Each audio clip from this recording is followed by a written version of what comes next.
We pile into Nero's car, roaring away from the Griffin's house as quickly as we can without running over any partygoers. Nero and I are whooping, Dante is glowering, and Sebastian looks mildly curious. What the fuck did you do? Dante demands. Nothing. I say, then why are we running like we're about to have 10 cops on our tail? We're not, I say. I just got busted in the house. By Callum Griffin. What did he say? Dante asks suspiciously. Nothing. We didn't even speak. Dante stares between Nero and me, thick eyebrows so far contracted that they look like one straight line hanging low over his eyes.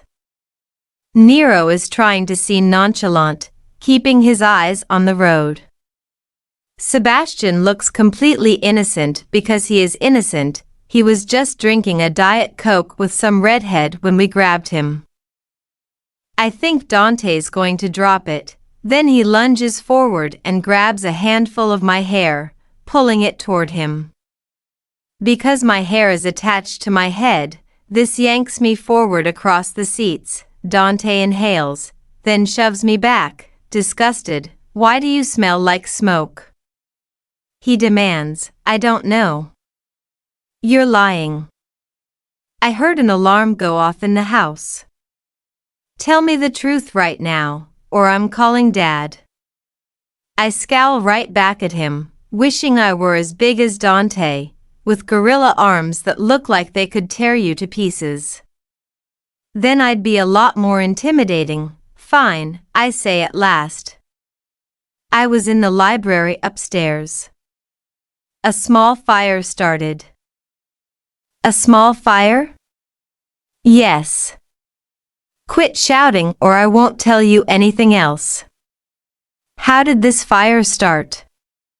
I squirm in my seat. I might have accidentally let the curtains get a little bit in the fireplace. Porca miseria, Ida, Dante swears. We just went there to drink their liquor and watch their fireworks, not burn their fucking house down. It's not going to burn down, I say, without being entirely confident in my statement. I told you, Callum was right there. That's not better. Dante explodes. Now he knows you did it. He might not. He might not even know who I am. I doubt that very much. He's not as stupid as the rest of you are. Why am I included in this? Sebastian says, because you're stupid, Dante replies. Even if you didn't do anything tonight, specifically. Sebastian laughs. It's impossible to offend him. Where were you? Dante says, rounding on Nero. I was on the main level, Nero says calmly. With Nora Albright. Her father owns the Fairmont in Millennium Park. He called me a greasy little criminal once. So I fucked his daughter in the Griffin's formal dining room. Sort of killed two birds with one stone, in terms of revenge. Dante is shaking his head in disbelief. I can't believe you guys. You're acting like children. I never should have let you go over there. Oh, get off it, Nero says. He's not one to take Dante's shit, even if it means coming to blows. Since when are you a good boy? You hate those patty fucks as much as we do. Who cares if we ruined their party? You're gonna care if Callum Griffin gets that alderman seat. He's gonna tie us up in red tape and shut down every one of our projects. He'll bury us. Yeah? Nero says, dark eyes narrowed. Then we'll go pay him a visit with a cattle prod and a pair of pliers. Go to work on him until he's more cooperative. I'm not scared of the Griffins or anybody else. Dante just shakes his head, too irritated to even try to reason with us. I'm torn. On the one hand, Dante's right that we were all a bit reckless. On the other, the look on Callum Griffin's face when his library caught fire was pretty fucking priceless. Turn here, Sebastian says to Nero, pointing. Nero takes a right on Division Street. Where do you think you're going? Dante says, some of the kids are gonna hang out after the party. I said I'd meet them, Sebastian says. Fuck that. You all need to go home, Dante says. Nero has already pulled the car up to the curb. Sebastian hops out of the convertible, swinging his long legs over the side as easily as getting out of bed. Sorry, big brother, he says genially. But I don't have a curfew. And you're not my mama. Nero looks like he'd like to do the same, but he's stuck driving Dante back home. Faced with my angry big brother and the prospect of him ratting me out to Dad, I think Sebastian's got the right idea. I scramble across the seat and jump out of the car, too. Get back here. Dante shouts. I'm already running after Sebastian, calling over my shoulder, I'll be home in a couple of hours. Don't wait up. Sebastian slows down when he hears me coming. Even when he's just ambling, I have to jog to keep up. Those damn long legs of his, was the fire really an accident? He says, more or less. I shrug, he chuckles. I didn't even get to see inside the house. Bet it's nice. Yeah. If you like pastel colors. Sebastian stuffs his hands in his pockets, strolling along. His dark, curly hair hangs down over his eyes. He's got the culliest hair of any of us. He could probably grow it into an afro if he wanted to. Nessa looked nice, he says. Yeah, she's pretty, I agree. Don't get any ideas though. Papa would burst a blood vessel. I'm not, Sebastian says. You know what Mom always said, calm water doesn't need more water, you need wind to move your sail. I probably need to find a little maniac like you. I grin up at him. If I get married, it'll definitely be to someone who doesn't give me any shit. Can you imagine going from being bossed around by Dante to bossed around by somebody else? Fuck that. I'd rather be single forever. In fact, I wouldn't mind that at all. We're just coming to Dave and Buster's, but I can already see through the window that Sebastian's friends aren't inside yet. What should we do while we wait? Sebastian asks me, are there any ice cream places around? Didn't you eat at the party? Yeah. I shrug. But that was a long time ago. Seb laughs. All right, I'm not gonna turn down ice cream. We walk a little further toward the lake until we find a place that has soft serve. Sebastian gets a cup, I get a cone. We take it out to the boardwalk to eat, walking along the pier so we can look down at the water. The lake is so big that it looks like an ocean. It has waves just like the sea, and storms that blow in. Not right now, though. Right now, the water is as calm as I've ever seen. We've walked all the way to the end of the pier, to the point that juts out furthest over the lake. Sebastian finishes his ice cream, chucking the cup into the nearest trash can. I'm still working on my cone. We're chatting about his classes at school, and about mine. I'm taking courses at Loyola, a little bit of everything. Psychology, poli-sci, finance, marketing, history. I like taking whatever I'm interested in at the moment. Unfortunately, I'm not sure how it's gonna all add up to a degree. I think Papa's getting annoyed with me. I know he wants me to finish up and come work with him full-time. But he's not going to let me do the interesting or difficult stuff. He's already got Dante and Nero for that. He's going to try to shut me off in some boring office doing busy work. And that sounds like a fucking nightmare to me. I'm the baby of the family and the only girl. There's never been much in the way of expectations laid out for me. Maybe if my mother were alive, it would be different. But I've basically run wild my whole life. As long as I wasn't getting in too much trouble, my father had more important things to worry about. My brothers are good friends to me. But they have their own lives, nobody needs me. Not really, that's okay, though. I'm not whining about it. I like being free and easy. Right now, I'm hanging out with Seb, eating ice cream and enjoying a summer night. What more do I need? That feeling of contentment lasts about 5 seconds. Then I look up and see 2 men walking toward us. One's wearing a suit, the other a hoodie and jeans. The suited guy has brown hair, freshly cut, and his hands balled into fists at his sides.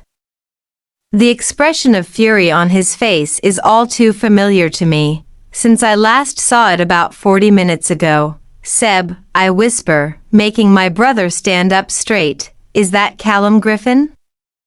He mutters. Yup. Look who it is, Callum says. His voice is low, cold, and full of rage. He has extremely blue eyes, but there's nothing pretty about them. They're painfully intense, the only color on his person. I don't know who the guy is standing next to Callum. He looks mean as hell. He's got the build of a boxer, a shaved head, and a slightly squashed nose, like he's taken a hit or two. I'm betting he's doled out a whole lot more, unconsciously. Sebastian has moved closer to me and a little bit in front of me, shielding me with his body. What do you want? He says to Callum. Sebastian isn't nearly as intimidating as Dante, or as vicious as Nero. Still, he's taller than Callum and his thug, and his voice is as stern as I've ever heard it. Callum just scoffs. His face is handsome, or at least, it should be.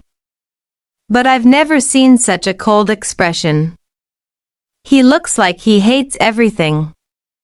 Most especially me, not that I can entirely blame him for that. What is it with you Italians? He sneers. Where did you learn your manners? You come to a party where you're not invited. Eat my food, drink my liquor. Then you break into my house. Try to burn it the fuck down. And you steal from me. I feel Sebastian stiffen ever so slightly. He doesn't look back at me, but I know he wants to. I'm also confused about what the fuck Callum is talking about.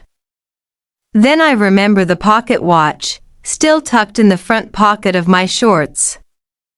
I'd completely forgotten about it. Look, Sebastian says, the fire was an accident. We don't want any trouble. Well, that's just bullshit, isn't it? Callum says softly. You came looking for trouble. And now you've got it. It's not easy to rile up Sebastian. Threatening his little sister is a good way to do it. Now he's bristling. Balling up his fists in return, and stepping all the way in front of me. You think you're some kinda tough guy, bringing your boyfriend along? Sebastian says, jerking his head toward the still silent boxer. I've got brothers, too. You better fuck off before I call them here to peel your lily white skin off. Not bad, Seb. For someone who doesn't do a lot of threatening, that came out pretty menacing. I don't need protecting, though.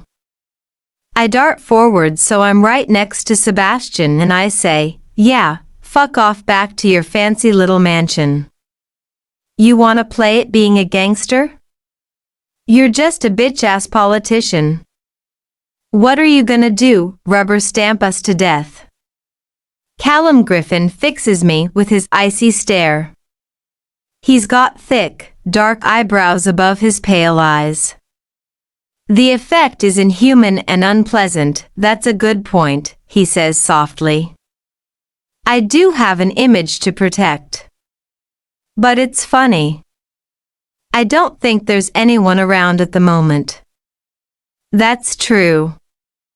The pier is empty, all the way along its length. There are people up at the shops on Division Street. But no one close enough to hear us if I yelled. My throat tightens, I don't feel afraid very often. I'm scared now. Despite what I said, I don't think Callum is weak. He's tall, powerfully built. And above all, he's staring me down without an ounce of fear. He's not wondering what he should do. He's already decided. He gives a nod to his enforcer. The boxer steps forward, fists raised. Before I can speak or move, he's hit Sebastian 4 times, twice in the face and twice in the body. Blood bursts from Sebastian's nose. He doubles over, groaning. He tries to fight back. All of my brothers have been trained to fight in one way or another. But where Dante and Nero took their practice to the streets, Sebastian's interest has always been athletic, not violent.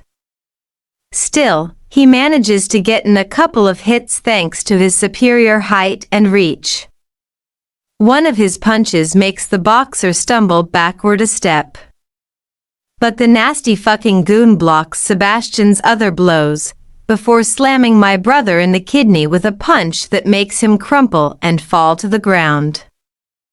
The whole fight lasts maybe 10 seconds. I'm not just standing there, I try to hit the guy from the side, and indeed I succeed in popping him once in the ear. He shoves me back with one hand, so hard that I almost fell over, so I launch myself at Callum instead. I manage to nail him once right in the jaw, then he shoves me hard in the chest, and this time I do fall back, smacking the back of my skull against the pier railing. Callum looks a little startled, like he didn't quite mean to do that. Then his face hardens, and he says, "Where's the watch, you fucking degenerates?" "We don't have your watch," Sebastian says, spitting blood onto the wooden boards of the pier. "I do have the watch. But I'm not giving it to this gaping asshole." The boxer grabs Sebastian by the hair and cracks him across the jaw again. The blow is so hard that, for a second, the light goes out of Seb's eyes. He shakes his head to clear it, but he looks dazed. "Get away from him." I shriek, trying to pull myself to my feet. My head is spinning, and my stomach turns over. The back of my skull is throbbing. "I bet there's a lump the size of an egg back there. Give me the watch," Callum says again. The boxer kicks my brother in the ribs to encourage him. Sebastian groans and clutches his side. The sight of this monster beating my youngest and kindest brother is driving me out of my fucking mind. I want to murder both of these men. I want to douse them in gasoline and set them ablaze like those fucking curtains, but I don't have any gasoline. So I reach in my pocket and pull out the watch instead. It's heavy in my palm. My fingers clench tightly around it. I hold it up over my head. "Is this what you're looking for?" I say to Callum. His eyes move to my fist, caught there, and for a moment his face softens with relief. Then I cock back my arm and I fling that fucking watch into the lake like I'm throwing the opening pitch in Wrigley Field. The effect on Callum Griffin is incredible. His face goes marble white, new. He howls, and then he does the craziest thing of all. He launches himself over the railing, diving down into the water, suit and all. The boxer stares after his boss in astonishment. He's confused, not sure what to do without instructions. Then he looks back down at Seb. He lifts up one booted foot and he stomps it down on Sebastian's knee as hard as he can. Sebastian screams. I charge at the boxer. I'm smaller than him, and I weigh a whole lot less. But by getting low and diving at his knees, with the element of surprise on my side, I actually managed to knock him over. It helps that he trips over Sebastian's outstretched legs on his way down. He falls hard on the pier. I'm punching and pummeling every inch of him I can reach. With his good leg, Sebastian rears back and kicks the boxer right in the face. I jump up and kick him several more times for good measure, but this guy is the fucking Terminator. That's not going to keep him down for long. So, I grab Seb's arm and I haul him up, making him yell again as he accidentally puts weight on his bad leg. I sling Sebastian's arm around my shoulder. Leaning heavily on me, he half hops, half limps down the pier. It's like a nightmare three-legged race, where the prize is not getting murdered by that boxer, or by Callum Griffin once he realizes there's no way in hell. He's finding that watch in the freezing cold, pitch-black lake. My head is still pounding, and the pier seems a mile long. I keep dragging Sebastian along, wishing he wasn't so tall and so damn heavy. As we near the street at last, I hazard a look back over my shoulder. The boxer is leaning over the railing, probably looking for his boss. He seems like he might be shouting something, but I can't tell from here. I hope Callum drowned, 'cause if he didn't, I have a feeling I'm going to be seeing him again very soon. Chapter 4 next soon.